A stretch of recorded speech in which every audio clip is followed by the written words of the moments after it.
मिरजेतील हिंदू मुस्लिम ऐक्याचे प्रतीक मानल्या जाणाऱ्या मीरासाहेब दर्गा येथे जिल्हाधिकारी अशोक काकडे यांनी भेट देत प्रस्तावित विकास कामांची पाहणी केली।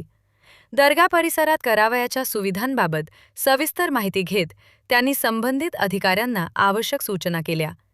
या भेटीदरम्यान निवासी जिल्हाधिकारी डॉक्टर स्नेहल कनीचे, सार्वजनिक बांधकाम विभागाचे अभियंता कीर्तिकुमार मिरजकर तसेच दर्गा खादिम जमातीचे प्रतिनिधी अजगर शरीक मसलत, राजू शरीक मसलत, मुस्तफा मुशरीफ, अल्ताफ मुशरीफ, सालार मुतवल्ली, अल्ताफ मुशरीफ यांच्यासह खादिम जमातीचे सदस्य उपस्थित होते। राज्य शासनाच्या अल्पसंख्याक विभागाच्या विकास योजनेअंतर्गत सन 2021 ते 22 मध्ये शासनाकडे सादर करण्यात आलेल्या प्रस्तावानुसार दर्गा परिसरासाठी निधी मंजूर करण्यात आला आहे।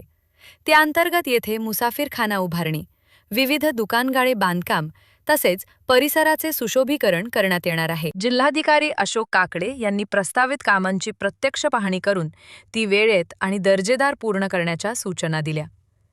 तसेच त्यांनी दर्ग्यास गलेफ अर्पण करून दर्शन घेतले व परिसरातील ऐतिहासिक वास्तूंचीही पाहणी केली।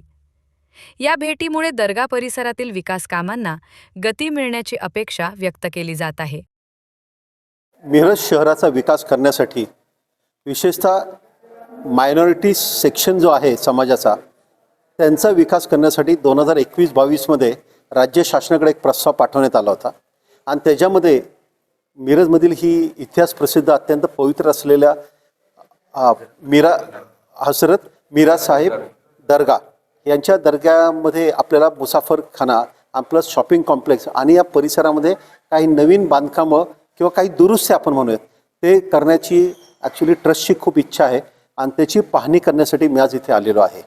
आणि या अनुषंगाने मी आपल्याला एवढंच सांगतो की ह्या गोष्टी आपण जेवढ्या लवकरात लवकर करू तेवढा मिरजमधलं हजरत साहेबांच्या दर्ग्याला येणाऱ्या लोकांची संख्या वाढेल आणि त्याचबरोबर संगीताची सेवा जी पिढ्यानपिढ्या इथे काही घराण्यांनी मीरासाहेबांना जी दिलेली आहे त्या सेवेमध्ये सुद्धा आपल्याला वाढ घेता येईल आणि ही सेवा ही आपल्याला अख्ख्या देशासाठी अधिक खुली करता येईल। तर त्या दृष्टीतून जे काही विकास पाहिजे ते ट्रस्टींबरोबर आज आम्ही चर्चा करत आहोत आणि त्यानुसार आम्ही तसे प्रस्ताव शासनाकडून पाठवून मान्यता घेण्याचा आम्ही प्रयत्न करू। आम्हाला ट्रस्टीजनी जर का मान्यता दिली तर ती पण आम्ही करू।